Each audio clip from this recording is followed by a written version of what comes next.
The challenge is basically, as far as the issue is concerned, is where I'm coming from the perspective of, well, I wanted a very low pricing. As far as sukuk is concerned, we had, first program, second program is just a sukuk issuance. Third program, we came in, we introduced SDG. We can see that as far as pricing is concerned, as far as the issuer's perspective, moving forward, I would go for SDG because for us, as far as SDG sukuk is concerned, the pricing is much better for us. But of course, for the investor perspective, well, they have to sacrifice a little bit margin, a year, instead of investing into a sukuk, just a sukuk, but with a SDG, a sukuk plus SDG is even, the price is even more, it's not less attractive in that sense. In fact, in MRL, for example, in the last issuance that we did, we managed to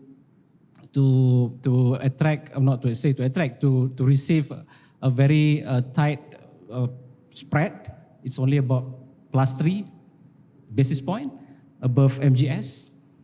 But in the last issuance, just sukuk alone, it is more than that.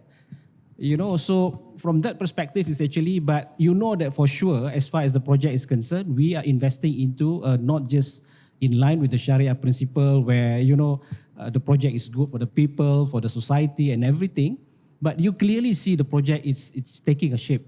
We're reducing the train itself is, it's we call it, of course, electrified train, carbon emission, 1 million tons expecting CO2 reduced on a yearly basis.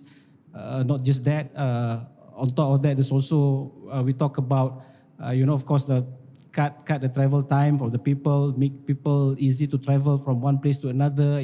This is all in line with Sharia, with maqasid of Sharia for that matter. So you clearly know exactly where you're investing your money. You put in your money into a project like ECRL, for example. We talk about this is compliant with Sharia. There is no element of garar, there is no element of, alcohol, things what mentioned by our brother just now. But what is important is that you are also investing, like for example, we have our own ESG, for example, ESG framework within MRL. So I think that should create a confidence within the investor, especially the non-Muslim, to invest, to go and subscribe our sukuk, or maybe our SDG sukuk. So that's supposed to be the element, because you are not just you can see that clearly the project is taking a shape. The project is is helping the environment. It's a lot of benefit from that perspective.